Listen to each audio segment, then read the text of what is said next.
Ladies and gentlemen, good day and welcome to Piramal Enterprises Limited Q4 FY24 results conference call. As a reminder, all participant lines will be in the listen-only mode, and there will be an opportunity for you to ask questions after the presentation concludes. Should you need assistance during this conference call, please signal a moderator by pressing star then 0 on your touchtone phone. Please note that this conference is being recorded. I now hand the conference over to Mr. Ravi Singh from Piramal Enterprises Limited. Thank you, and over to you. Thanks, Yashashvi, and hello everyone. Welcome to our earnings conference call for Q4 FY24. Our results material has been uploaded on our website, and you may like to download and refer to them during our discussion. The discussion today may include some forward-looking statements based on management's expectations that are subject to uncertainty and changes and must be viewed in conjunction with the risks that our businesses face. On the call today, we have with us our Chairman, Mr. Ajay Piramal, Mr. Anand Piramal, Executive Director, Piramal Group, Mr. Rupen Zaveri, Group President, Piramal Enterprises, Mr. Jairam Sridharan, CEO of our retail lending business and MD of PCHFL, and Ms. Upma Goyal, CFO of Piramal Enterprises. With that, I would like to hand over the call to our chairman, and I would request him to share his thoughts. Thank you, and over to you, sir. Good evening. Welcome on this call following our board meeting this morning. Before we delve into the financial results, I wish to speak about the corporate reorganization that the board has approved today. Led by an intent to further simplify our group structure and secure seamless regulatory compliance, our board of directors has today approved the composite scheme of arrangement for merger of Piramal Enterprises Limited (PEL) with its 100% subsidiary Piramal Capital and Housing Finance Limited, and renaming Piramal Capital and Housing Finance Limited as Piramal Finance Limited. Ahead of the merger, PCHFL will seek an NBFC ICC license. As part of the merger consideration, PEL shareholders, in lieu of every one equity share of PEL, will get one equity share of Piramal Finance Limited and, subject to RBI approval, one non-convertible, non-cumulative, non-participating, redeemable preference share of 67 rupees of Piramal Finance Limited. The scheme would also address the requirement of PCHFL being an upper layer NBFC to be listed by September 2025. We expect the entire process to be completed in approximately 9 to 12 months. Now, we move on to the company's performance during the fourth quarter and for the full year of FY24. I will also highlight some of the important slides for your reference as we go through these comments. Over the last 2 to 3 years, the company has gone through a business and management transformation, and this process accelerated further in the financial year 2024. In this context, the fourth quarter and FY24 were remarkable in 3 key areas across our growth and legacy businesses. As you know, our growth businesses include Retail and Wholesale 2.0 and Legacy includes Wholesale 1.0. Firstly, the sustained AUM ramp-up in the growth business. This year also saw that now we have started to separately discuss the profitability of the growth business as an indication of our future profitability. And thirdly, in the fourth quarter of FY24, the company took a strategic decision to further accelerate the rundown of legacy business and lower the non-yielding proportion of the book. Some of the details on these fronts I would like to discuss with you. In FY24, our growth business grew by 55% year-on-year to rupees 54,273 crores. It now forms 79% of our AUM versus 34% 2 years ago. Within growth business, the retail AUM grew by 49% year-on-year to 47,927 crores. Our mortgage AUM, which includes housing and LAP, stands at 32,600 crores, up 38% year-on-year in FY24 and forming 68% of our retail AUM. The wholesale 2.0 AUM has grown to 6,300 crores, of which 67% is in real estate loans and 33% is corporate mid-market loans. With the fourth quarter results, we have incorporated one of the most common feedback from investors and the analyst community, and we are starting to disclose profitability trends of the growth business, even as it is still on the path to achieve steady state profitability. Please refer to the slides number 8, 13 and 14 of the results presentation.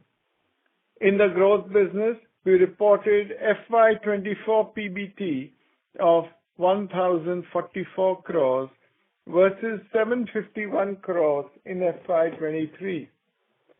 Under this, AUM yields were broadly stable year-on-year. An inch up in cost of funds led to some NIM compression.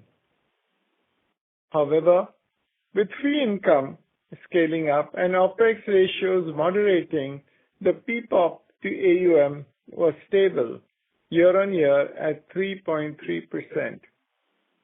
FI credit cost was 0.9% versus 0.4% in FY23, as these were unusually large recoveries in FY23, which have now normalized. While we need to watch out for the impact of cost of borrowing in the near term, the improvement of our OPEX ratios should drive profitability improvement over the medium to long term. Growth business is a segment that we're investing into, and in the next 1 to 2 years, you should expect this to be 100% of our lending business. Moving to the legacy business, in the fourth quarter of FY24, we took a strategic decision to further accelerate the rundown of the wholesale 1.0 book. A smaller legacy book, we believe, should also benefit our cost of funds over the medium to long term. As discussed on slide number 9, during the fourth quarter 24, the legacy of AUM reduced from 18,700 crores to 14,572 crores during the quarter. As we accelerated the rundown, there was an increase in credit costs from this book. In fourth quarter in particular, we resolved some of our large sticky assets, and we are also trying to conclude a few deals in our land and receivable book. Thus, we reported a loss of 1,351 crores in the legacy book in the fourth quarter FY24. With profit from our growth business and other gains in the P&L, the fourth quarter FY24 consolidated PAT stood at 137 crores as shown on the slide 9. Shown on the slide number 10, we expect the legacy book to further reduce to less than 6 to 7,000 crores, or less than 10% of our total AUM in FY25. Our objective is to make this book inconsequential in FY23. In FY26, this may lead to some incremental credit costs. However, do note that we carry provisions of 2,500 crores against the legacy AUM. In FY25, we expect further gains from the AIF book, which was written off pursuant to the RBI circular in December 2023. There are also potential gains from monetization of our residual stake in Shriram. Assessed carry-forward losses of 10,627 crores will also be available starting from FY25. On slide 1, we discuss our AUM growth expectation, 15% to 80,000 crores in FY25, despite the rundown in legacy AUM. The retail wholesale mix will be closer to 75-25. OPEX to AUM in growth business, which is key driver of profitability, is expected to keep moderating by 4.6% by fourth quarter FY25 versus 4.9% in fourth quarter FY24. Against the FY28 targets we highlighted last year, we have made faster than expected progress on the AUM growth and AUM mix. We now expect FY28 AUM to be 1.5 trillion versus the earlier expectation of 1.2-1.3 trillion. We expect the retail wholesale mix of about 75-25 versus the earlier expectation of 70-30.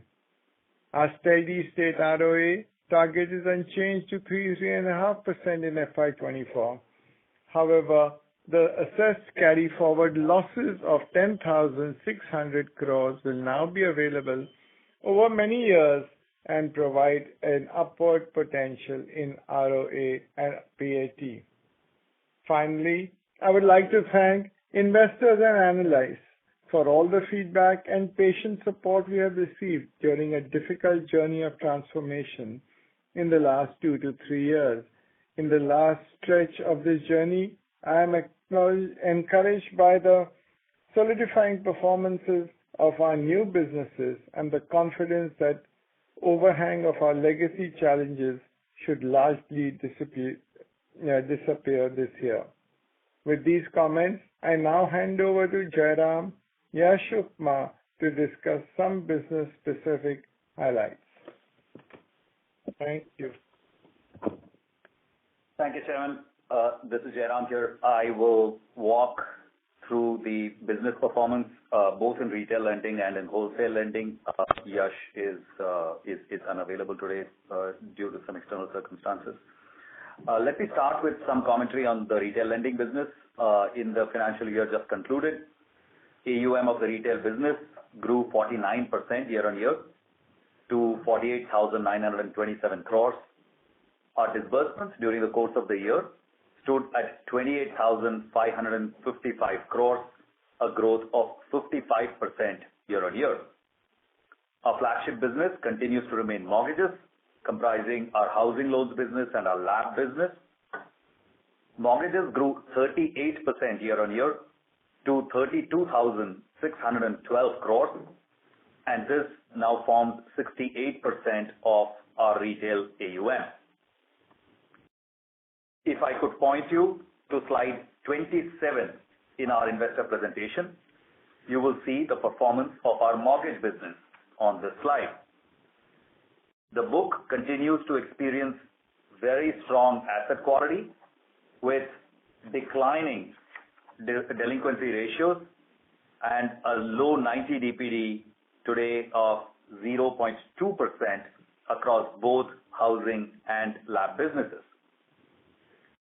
There has been a lot of talk in recent months about unsecured lending. If you want to look at slides 31 and 32, you will see a discussion of our unsecured book within the retail business. Piramal today has an unsecured retail book of 11,195 crores across 4 product categories, 2 in consumer side and 2 on the producer side or merchant side. During the financial year 2024, through various measures, we have tightened credit underwriting and our disbursement volumes have been flat in Q4 compared to Q3 levels. Simultaneously, the risk metrics have continued to remain benign. The 90-plus delinquency ratio has been flat between 1.4 and 1.6% throughout the year.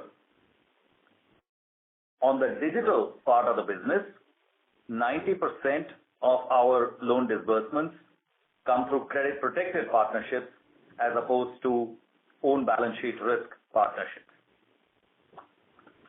If I could now point your attention to slide 33, that gives you a bit of a sense of the progress the business is making on core profitability dimensions. You will see that the long-term operating profitability of the business continues to head in a favorable direction. Yield and fee income have been stable at very healthy levels. There have been some incremental income streams that have emerged over the last few quarters.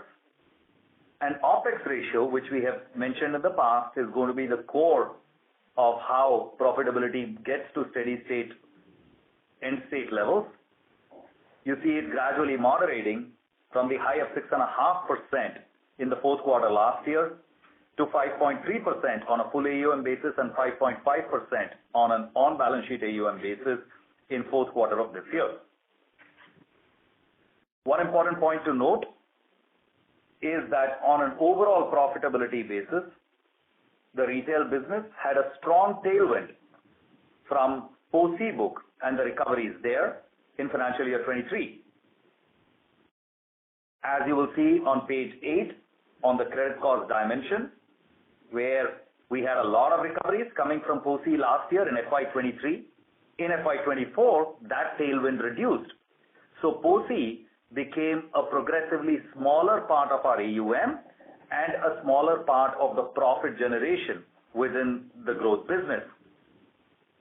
That trend has continued strongly in FY24 as the non-POSI book has become more and more profitable. The PBT contribution is now fully shifted to the core retail business. This business achieved break-even in the first quarter of financial year 24 and has since been making steady progress towards its target profitability. As we continue to expand our retail lending business, we are also investing in manpower, branch infrastructure, technology and analytics in our retail lending business for future growth. On slide 25, you will see the growth in our network. We have added 83 new branches in this financial year. In our branch network, 39% of branches are currently less than 2 years old. This mix was 30% in the fourth quarter of last year. As new branches mature, we expect steady improvement in overall branch productivity. This will be the key driver of improvement on an ongoing basis in our OPEX to AUM ratios. Shifting gears to our wholesale lending business, on the growth side, Wholesale 2.0 AUM continues to focus on building a granular and high-quality portfolio. Our Wholesale 2.0 AUM grew 14% quarter-on-quarter to 6,347 crores across real estate and corporate mid-market loans. We disbursed 1,448 crores in the fourth quarter of FY24. Through the year, we have received prepayments worth 2,314 crores in our real estate book, in our new real estate book, which illustrates the credit quality of the underlying borrowers. Our Wholesale 2 loans continue to perform very well, in line with or ahead of underwriting, as reflected in strong prepayments in both sides of this portfolio. The average ticket size in our real estate 2.0 business is around 441 crores, and in our corporate mid-market lending business at 59 crores on a sanction basis. We intend to continue to build this book in a very calibrated manner while capitalizing on the available market opportunities. We have spoken already about our wholesale 1.0 legacy business, but just to reiterate some high-level bullet points here, the book was down 50% year-on-year. It is down 66% over the last 2 years. This reduction generated liquidity of over 10,000 crores in FY24. Following the provision hit of 3,540 crores we took on AIF last quarter, we did two things during the course of this quarter. First, we wrote back provisions of 1,067 crores pursuant to RBI's clarification on how the AIF circular was to be interpreted. Second, we also made cash recoveries of an additional 450 crores from this portfolio. So overall, we wrote back roughly 1,600 crores on this book through various means through the course of this quarter. Our SR portfolio reduced by 10% over the course of this year from Q1 to 4,847 crores, led by cash realization of over 1,400 crores during the year. On legacy AUM, our focus is to bring this portfolio below 10% of total AUM in the next year and make it insignificant in the year after. So those are the operational details of the businesses. I'll hand over now to my colleague Upma to talk us through our financial performance and balance sheet numbers. Upma. Thank you, Jairam. Covering our financial performance, in addition to AIF recoveries and provisions write-back, as highlighted by Jairam, we also concluded sale of Shriram Investments in Q4, resulting in the gain of 871 crores.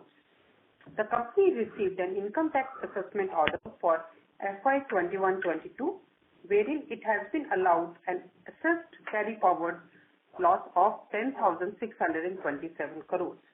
This will be available for us starting from FY25. Moving to our financial performance, I would like to bring your focus to our growth business performance. With Q4 results, we have disclosed pro forma profitability trends across growth business, legacy business, and others. Please refer to the slide number 9 in our investor deck. In growth business, we reported Q4 of FY24 profit after tax of 204 crores.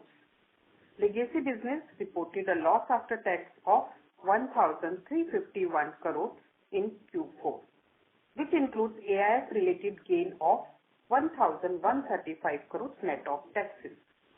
Our investment in Shriram Group yielded a PAT of 685 crores in Q4.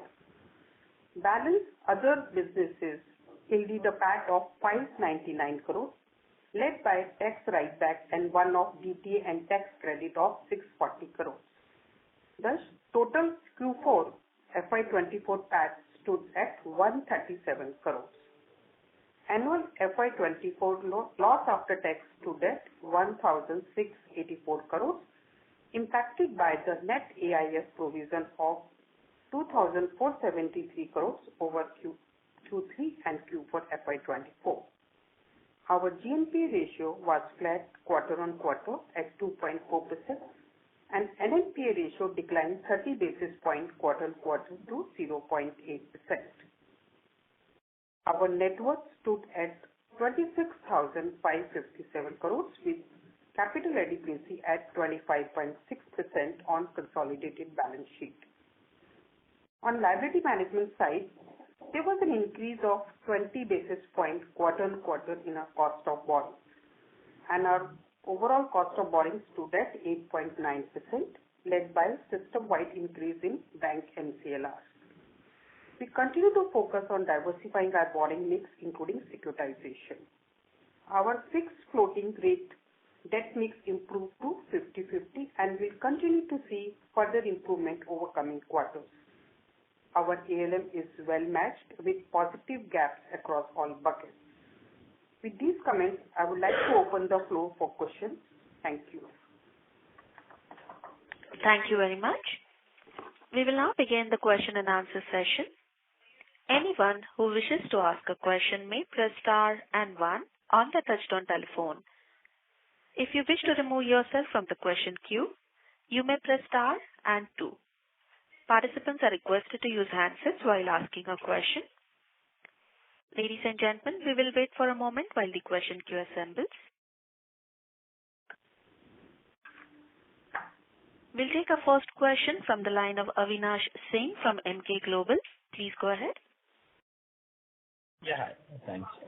Couple of questions. The first one is on that overall credit cost or loan loss provision that had come in different shapes and colors, all put together a number of 3,354 crores that you have disclosed. Now, the question is that, because over the quarters earlier, we have been saying that on the SR side, the markdown has already happened when sort of the ARC transition was done. On the land and receivable also, you had the comfort around valuation. Now, if we see there's a kind of a 660 odd crores kind of impairment taken on this land. Additionally, there is something like a 700 odd crores of a management overlay that's being said. If I understand correctly, there is definitely some kind of a fair value losses on the security receipts. So there are so many moving parts. Because this is such a large number, particularly, the regular course of business, if I were to sort of look at your, say, growth asset and all, and if I sort of put some credit cost on a quarterly basis, that number is going to be very small. So on the legacy, I am saying that this such a large credit cost or provision requirement. What has happened? Because this kind of been tracked continuously on a quarterly basis, and you were comfortable with where sort of the valuations were or like the provisioning were. Additionally, if I can sort of draw your attention to your slide 9, left bottom table, the land and receivable, of course, I understand that 660 crore kind of impairment you are highlighting, but that has overall gone down by nearly 1,400 odd crores. So is there have been some sort of a transaction here, some cash received, or what else explains the another 600-700 crores? So these are my questions. Thanks. Hey, thank you so much. You're right. There is a large credit cost line item here. Let me start with the context of how we have been looking at our legacy book. Then I'll talk a little bit about our the developments on the plus and minus side during the course of this year, and then I'll explain the 34 or 3,300 and I'll try and put that in perspective. See, what we have said historically, and we continue to maintain, is that we have adequate provisions plus pockets of value in the legacy book for it to self-fund a lot of the hits that we believe might come as we accelerate the rundown of that book. What you see in this quarter is very consistent with that. We had a lot of positives come from the legacy book in the form of various one-off gains. We applied a lot of those positives to the same book in the other pockets where we believe losses might come either right now or in the future. And on a net-net basis, we have been able to self-fund a lot of that rundown. This is a book that came down, the legacy book came down 4,000 odd crores during the course of this quarter. The book has come down from 43,000 crores to 14,000 crores over the course of the last 2 years. What you have remaining now is a 14,000 crore book. In that reduction from 43,000 crores to 13,000 crores, we have at various points taken lots of fair value adjustments or provision hits. This quarter was no exception. In this quarter, as it happens, we had 3 or 4 significant one-off gains, which are all listed on slide 9 that you refer to.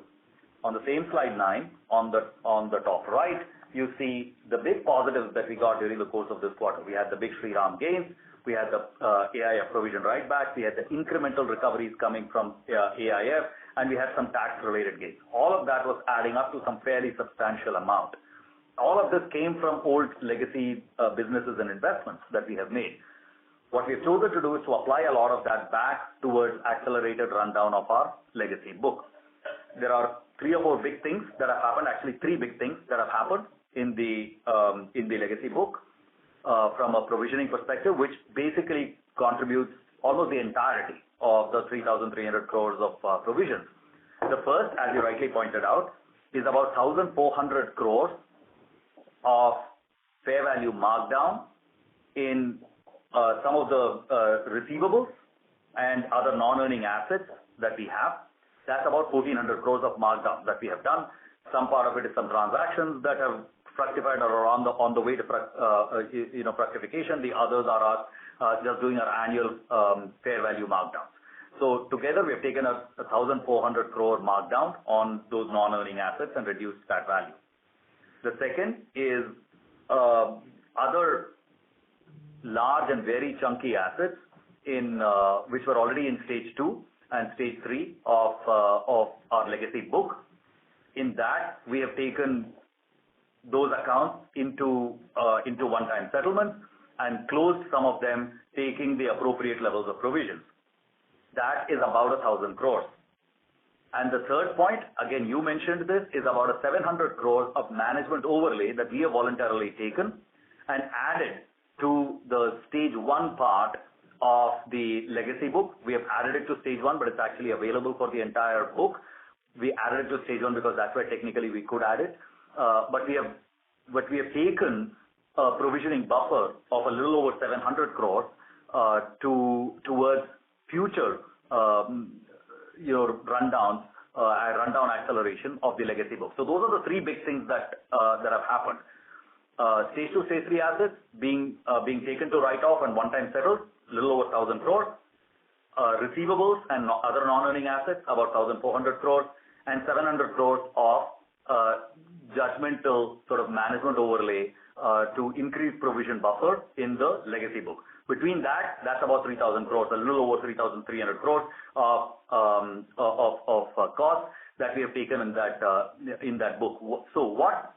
And because we had the roughly similar amount of one-time gains coming in through the course of the same quarter, we have been able to keep the whole process net worth accretive on a net basis with a little over 130 crores of profits accreting to net worth through the course of this quarter. So that's the way we have thought about it. We believe that reducing the legacy book as aggressively as we can, as long as we can do it in a calibrated fashion along with whatever one-off gains that we are able to get, etc., is actually beneficial to us in the long run or medium run in terms of how the balance sheet looks in terms of its overall composition for you as shareholders or to lenders in the market. So that's the way we have thought about it. I hope that made sense.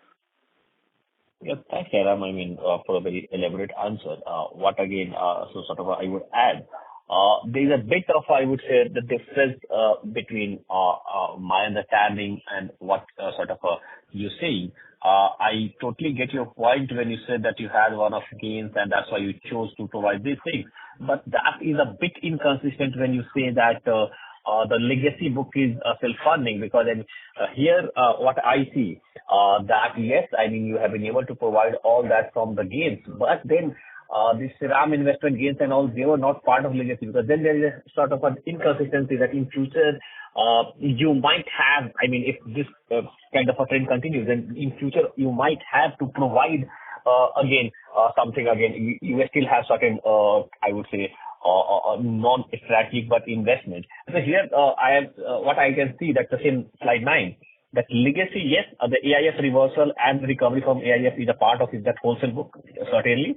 But that was not, I mean, with that only you have almost like 1,350 odd crore of a strain on profitability from that legacy. So that is where the bit of a, when we sort of you say that the legacy book is now going to be kind of a self-sustaining, but still if that sort of the write down or provision have to provide it from the one-off gains that you are getting from your past investment and all, then there is sort of that conveys that that the wholesale legacy book that is 14,000 odd crore that might in future also may sort of put some strain. So that is where I said that it's not totally self-funded. That's a very valid point you're making. Let me allow me to say two things. Firstly, when we talk about legacy, we are not just talking about the legacy loan book, that is wholesale one. We are talking about all the legacy book, including the legacy investments. Even in the past, when we have spoken about legacy, we have spoken about both the pluses and minuses in the legacy book. There is a book which is the loan book or the receivables, etc., where there might be minus, but there is a part which are investments, etc., which are potentially pluses. And we have said that we should be able to net this off. But for the 14,000 crores, I would encourage you to look at page 10. Just a slide after the one that you're referring to, right? We have 14,000 crores. We have said we will bring this down to basically half of this level over the course of FY25. And against that, what do we have? We currently have provisions of 2,500 crores, which of course includes the 700 crores that we created this quarter, the incremental 700 crores we created this quarter. So we have 2,500 crores of provisions. We have more gains from AIFs which are expected of the order of about 1,200 crores in this coming year and another 500 odd crores in the next year. We still have residual stakes in Shriram Group companies where we are carrying them at a book value of 1,700 crores, and you all know what the mark to market is on some of those things, so you can estimate for yourself. And of course, as Upma mentioned earlier, we continue to have carry forward losses of 10,600 crores from which DTA will keep getting created. So we have those pockets of value as illustrated on page 9, which we believe are adequate and more than sufficient to cover for, as they have been in this quarter and prior, for any potential hits that might be there in the 14,000 crores coming down. I hope that makes sense.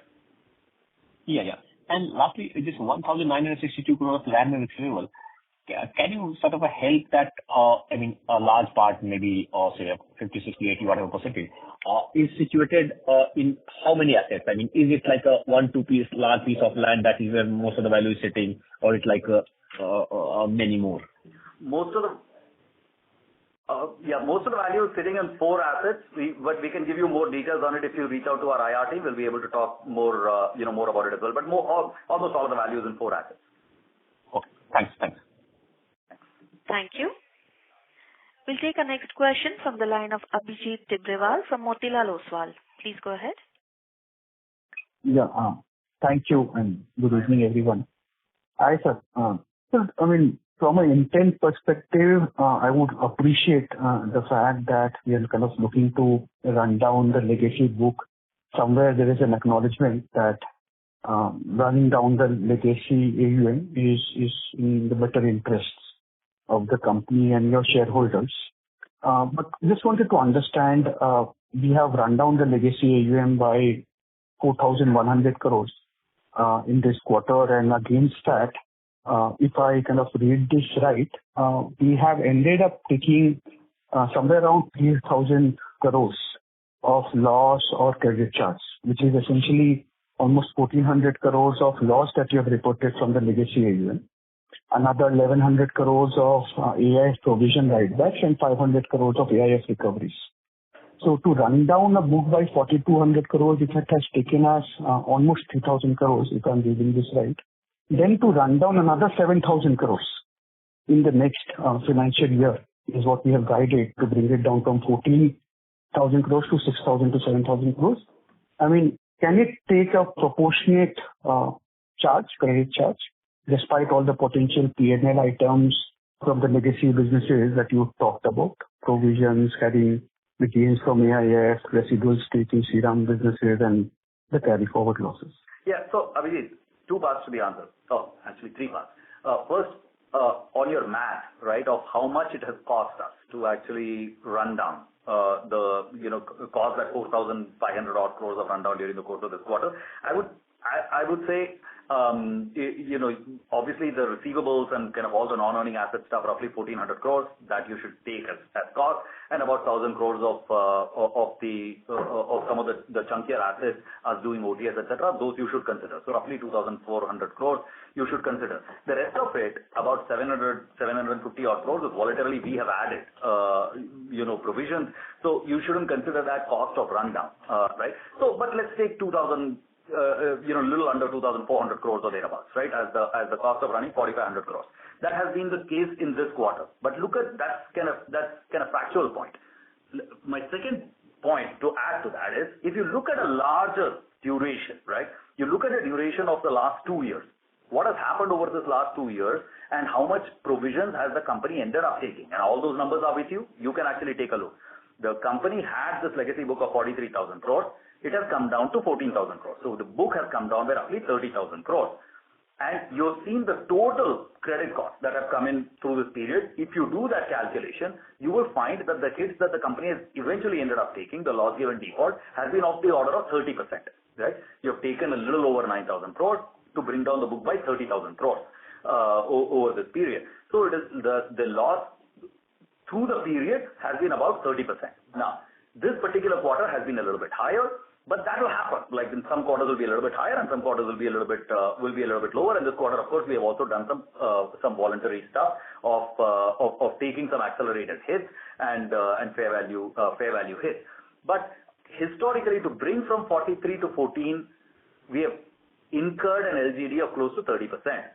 Now you can say on the 14,000 remaining, what is the LGD that you should apply?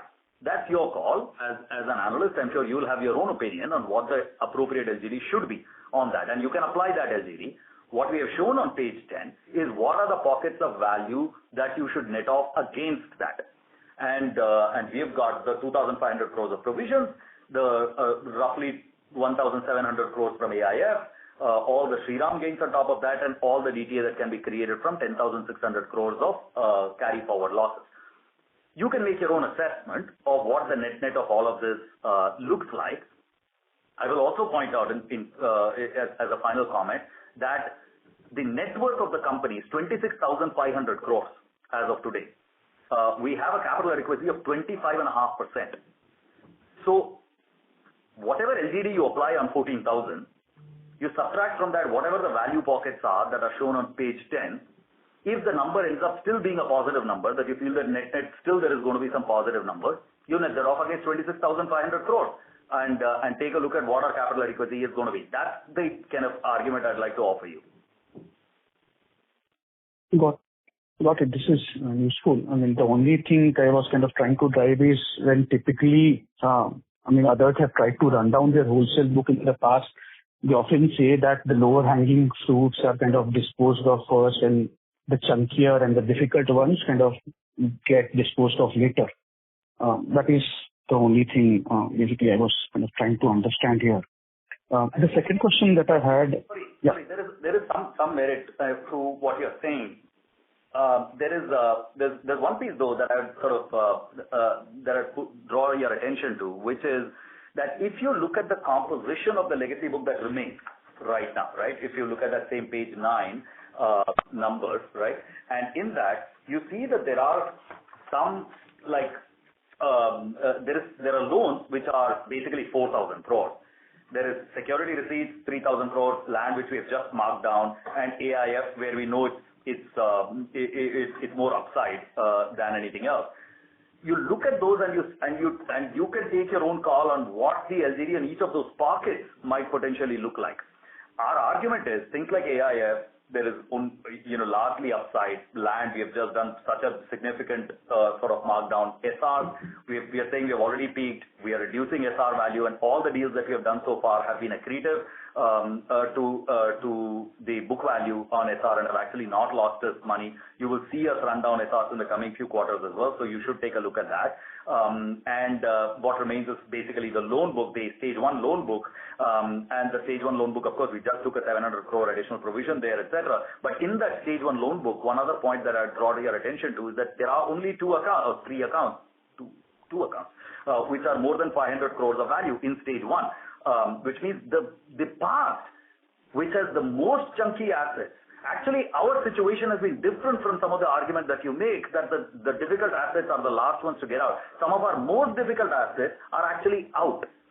Our largest asset by far, problematic asset, was an alternative energy company, which we took a significant hit on, and it went off our books a few quarters ago. Another very large and very problematic account in the real estate sector got out in this quarter. So our largest accounts are all out.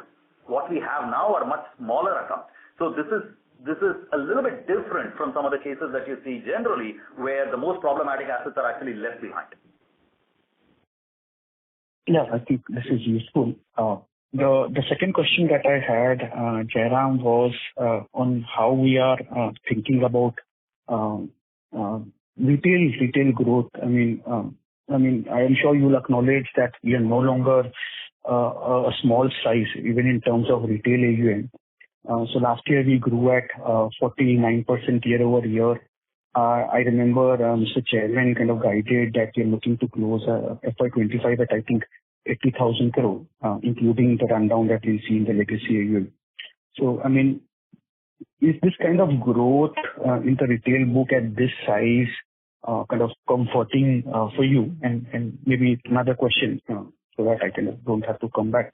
Sure. Is that, I mean, this composite scheme of arrangement that we spoke about and the details that we have given, one equity share of Piramal Finance to every shareholder of Piramal Enterprises and NRC EPS of 67 rupees.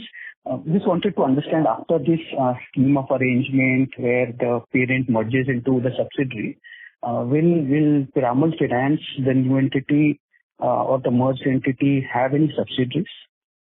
Okay. So let me take the retail growth question first, and we'll come to the op question. Firstly, on retail growth, I'll point you to page 11, where we have talked about our forward-looking guidance. We have had a 49% YOY growth in retail. If you look at the box at the bottom, we are guiding between here and FY28, we are guiding a 26% CAGR on retail. I'm 100% with you that at this size, at 48,000 crores, we cannot possibly be growing the book at 45 to 50%. It's not possible. It would be imprudent to do that. So our guidance is for much slower growth in the coming few years compared to what we saw in the course of this year. The implied thing in what you're saying is that, hey, how do you feel about risk in the retail business, and how is it going right now on risk, and are we sure that we aren't making any errors or mistakes there? I would point you to page 20 of our investor presentation. On page 20, we are showing this is retail overall level, 90 plus delinquencies. The 90 plus delinquencies you will see are fairly benign, 50 basis points at the full portfolio level, looking fairly strong. By the way, I've shown here coincident numbers, but you could look at 6-month lag numbers. The trend lines are exactly the same. The levels are obviously a little bit different, but the trend lines are exactly the same. So this is not a denominator point. This is generally how the portfolio is performing, is that the delinquency numbers are coming down. Over the last 3 quarters, you would have noticed, Abhijit, that we have started disclosing product level delinquency charts on retail. This is to address the exact question that you had on, hey, how are you guys feeling about the risk environment, and are you confident about the growth that or the quality of the growth? Please take a look at product level delinquency charts that are out there, and hopefully you will feel comforted that product after product, whether it's unsecured or housing or LAP or used cars, you will see that our delinquency numbers are very much in control, and we will continue to showcase this to you every quarter so you can judge for yourself. Now, on the scheme of arrangement, see, the way we have set this up is that the shareholders of PEL receive 1 share of PFL and the 67 rupee RPS that happens at the at the top level, as and when all the regulatory approvals are done. We expect that to take 9 to 12 months for that for that process to happen. And through doing that, we end up getting kind of one consolidated lending entity which can pursue all businesses that we would like to pursue without any licensing related guardrails that we need to worry about, and we believe that it also helps us in the overall borrowing environment by presenting a much clearer picture of the type of company we are. There was a specific question he had, though. I'm forgetting what the specific question was. Subsidiaries. Are we going to have it? There are going to be no material subsidiaries. There is no operating subsidiary in which financial assets are actually going to get booked. Today, financial assets loans, etc., get booked only in these two entities, PEL and PCHFL. Both of them will merge to form PFL. So all the lending balance sheet will be on the PFL balance sheet. And what happens to our insurance and AIF businesses? So that will be it's a non-lending kind of associate company. It's not a subsidiary. It's an associate company. It will remain. That 50% stake will remain, and PFL will own that 50% stake. Got it. This is useful. Maybe I'll come back in the question queue. Thank you so much. Thank you, Abhijit. Thank you. Ladies and gentlemen, in order to ensure that the management is able to answer queries from all participants, please restrict to 2 questions at a time. You may join back the queue for follow-up questions. We'll take the next question from the line of Kunal Shah from Citigroup. Please go ahead. Yeah. Hi. So again, on this entire legacy thing, so maybe when Yash also came in, we said like we had done their entire due diligence on this portfolio, and whatever knock was required, in fact, we have made the sufficient provisioning out there. Last time, maybe when we took the AIF stake, we confidently said like we will be maybe at least on the recoveries, this will get this hit will come back and it will accrete to the network. But finally, what we are seeing is maybe all those gains which are expected, they are just being utilized to just run down the legacy AUM. And I think still you are indicating that further, maybe when we get this legacy AUM down, maybe in FY25, the gains which might come in from Shriram or maybe even on the deferred tax asset, that will also further get utilized towards it. So I think that commentary maybe from the narrative which has been there over 3-4 quarters, it seems to be quite disappointing, I think. Yeah, because I think there was equal confidence which was shown with respect to the performance of the book. But I think there is a huge knock which is being taken. So maybe getting on to FY25, should we further assume that maybe what we have indicated in terms of gains from AIF or maybe even the Shriram book value 1,700 crores, that will further get used up towards this, or not really? In fact, we have built up the management overlay and now it's almost done, or any kind of deferred tax asset benefit also getting utilized towards this. Kunal, I'd say like the story is what is captured on page 10, right? Which is that we have a 14,000 crore book left. This book will need to keep coming down and come down aggressively. We have a bunch of kind of pockets of value that are still there, including existing provisions of 2,500 crores, gains from AIF, which we expect of 1,900 crores in the coming couple of years. Whatever the residual stake in Shriram is, all the carry forward losses, etc., there is pockets of value that are there. Whatever losses are required or hits are required on the 14,000 crore will get netted off against this. See, the way I see this, by holding on to the asset and letting the asset run its natural course, we are not gaining anything. It's not as if you as an analyst or the investor community is giving us a lot of quote-unquote sum of parts valuation for all the pockets of value that we have. They are getting no benefit for that anyway, as things stand. So it is, I think, appropriate for us to say, okay, let's NPV the whole thing down. Like, doesn't matter. Instead of waiting for 3 years and getting $100, let me run this down tomorrow and get $60, take a $40 haircut. That seems to be what the market wants, and so we will continue to do that. We did that this quarter. We will continue to do that. And what we believe is that those undervalued and unvalued pockets of value that are there on the other side of our balance sheet are good ways to actually create that value so that we can do this rundown without any impact on our net worth, which is exactly what we have been able to do so far. If you look at the last 2 years and you look at the total amount of provisions and write-downs that we have taken on the wholesale one book and on the legacy book, you look at the size of reduction that we have brought in that wholesale book, the roughly 30,000 crore reduction in legacy book that we have done, and about roughly 10,000 crore, 9,000 crores worth of hits that we have taken, but we have still been able to maintain net worth. And that has only come because of all these pockets of value. So on a net basis, we've been doing exactly what we have been saying, which is that we have the value in our balance sheet to actually do all the provisions that are required. That is exactly what has happened over the last 2 years. And we continue to have the same level of net worth now with a much reconfigured and much marked down legacy book. So I think the 14,000 crore as well, you can see in that same context and say, okay, what are the hits that will likely come on that 14,000 crores, and you net that off against whatever is there on the right-hand side on page 10. And that will give you a sense of, whether net, the whole legacy stuff, whether it is loans or land or SRs or the Shriram stake or anything else, net is that a positive or a negative on net worth over the coming year or two?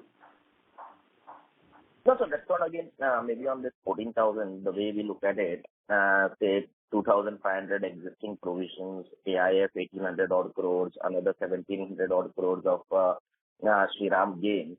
So again, if we look at the haircut on this, it still seems to be like almost like 8,000 odd crores, okay, which is further coming in, say as a knock, or maybe at least like 50% kind of a knock, utilizing all those benefits which are there. So is it like maybe these things are just getting deferred rather than having knocked it off right from day one? Okay, but it seems like we were just waiting for some one-off gains, and that entire one-off gains are still being utilized to run down the legacy book.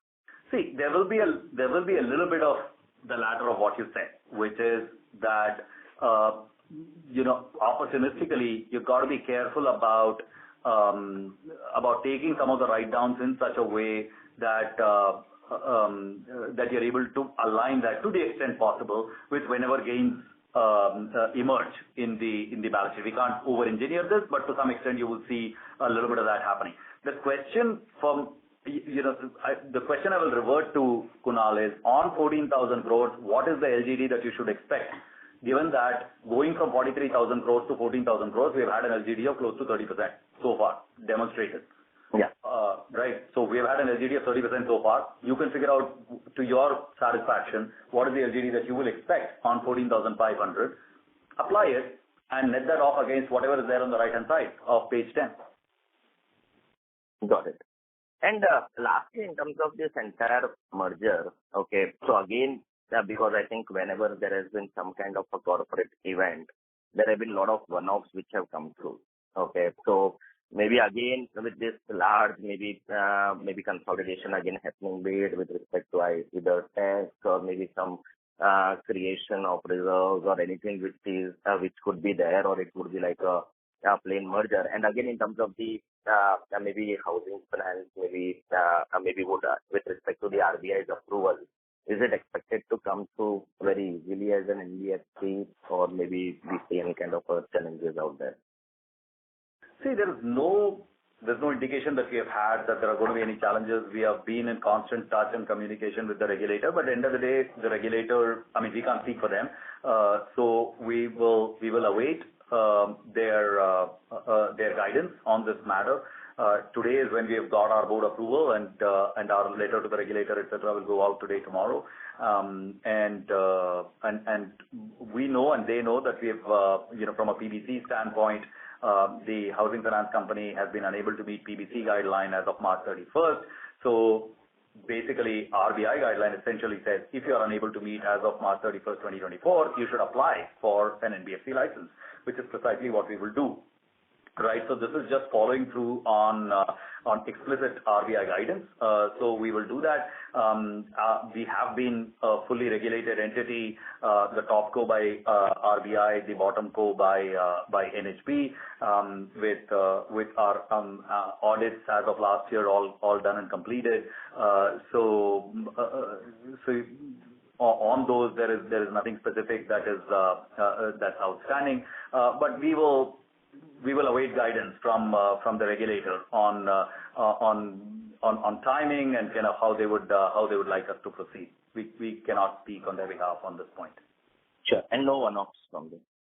No, nothing significant. No. Okay. Yeah. Thank you. There will be some changes on the capital adequacy calculation front, etc., but they'll all be netting off against on a net basis you'll not see anything material. Okay. Thank you. Thank you. Due to time limitation, we'll take the last question from the line of VP Rajesh from Banyan Capital Advisors.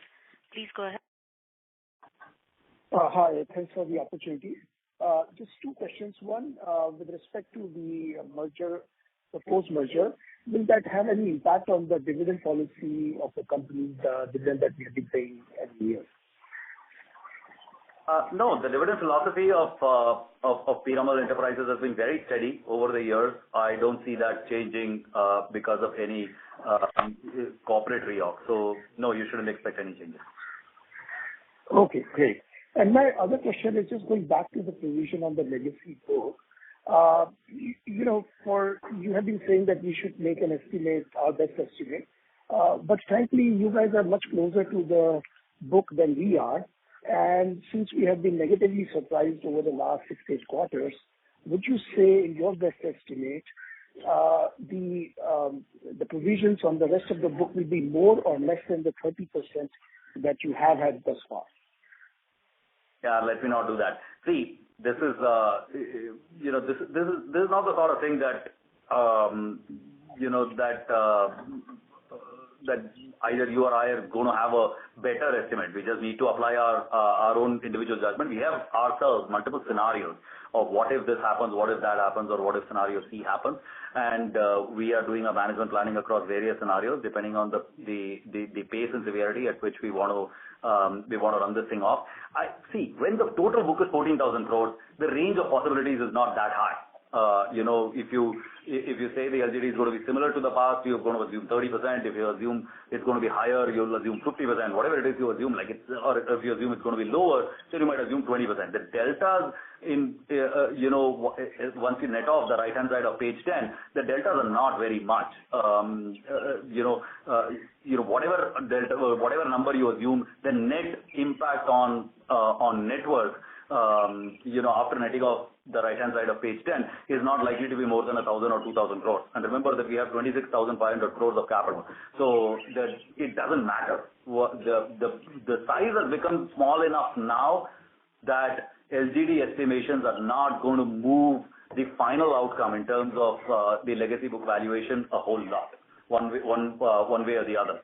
I also want to reiterate that we are guiding that through the course of next year, we are going to bring the legacy book down to 6,000 to 7,000 crores, which means by this time next year, it will have kind of shrunk to even further insignificance. So the sizes have become so small now that the deltas are, especially once netted off against all the gains, pockets of gains in the balance sheet, are just not that big, and net worth movements are going to be minimal. Got it. Thank you. Appreciate it. Thank you very much. Thank you.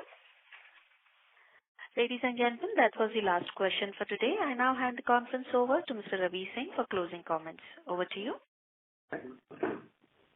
Thanks, everyone. Please do reach out to me and my colleague in Investor Relations team if you have any further questions. Have a good day. Thank you. Thank you. On behalf of Piramal Enterprises Limited, that concludes this conference. Thank you for joining us, and you may now disconnect your lines.